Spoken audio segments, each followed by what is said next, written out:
આ વરસાદ આવ્યો તેથીની કોઈ લાઇટ જ નથી ઝબકો માર્યો, નથી ગાયોને પીવા, નથી માણસોને પાણી વિસરવા, નથી કુંડીઓમાં પાણી.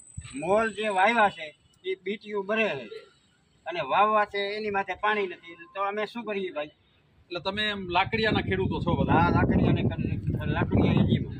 બરાબર. હવે આપણે મારી સાથે જે ખેડૂતો ઉભેલા છે એ લાકડિયાના છે, ઉપર લખપતના પણ ખેડૂતો આવેલા છે.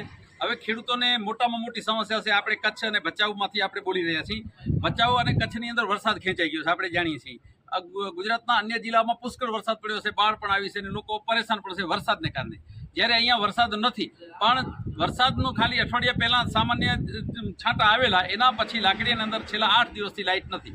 હવે ખેડૂતો પોતાના જે પાક પાણી પીવડાવી અને એમણે વાવેલા છે અને બહાર નીકળી પણ આવ્યા છે. હવે એમાં મગફળી હોય, કપાસ હોય, એરંડા હોય, હવે આ પાક સળગી રહ્યા છે અને સામખિયાળીના જે જીઈબીના ગેટકોના જે આપણા કર્મચારીઓ છે બિલકુલ જવાબ આપતા નથી.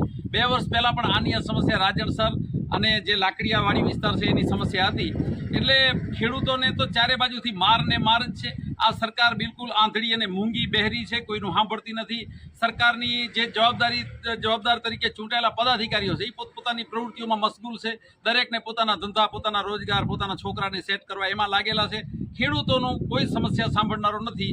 એટલે આપણે ફરીથી વિનંતી છે કે જો દિવસ 3ની અંદર કે 2 કે 3 દિવસની અંદર જો આ સોલ્યુશન નહીં આવે, આ તમામ ખેડૂતોને સાથે રાખી અમે અચોક્કસ મુદતની ભૂખ હડતાળ પર ઉતરી જશું.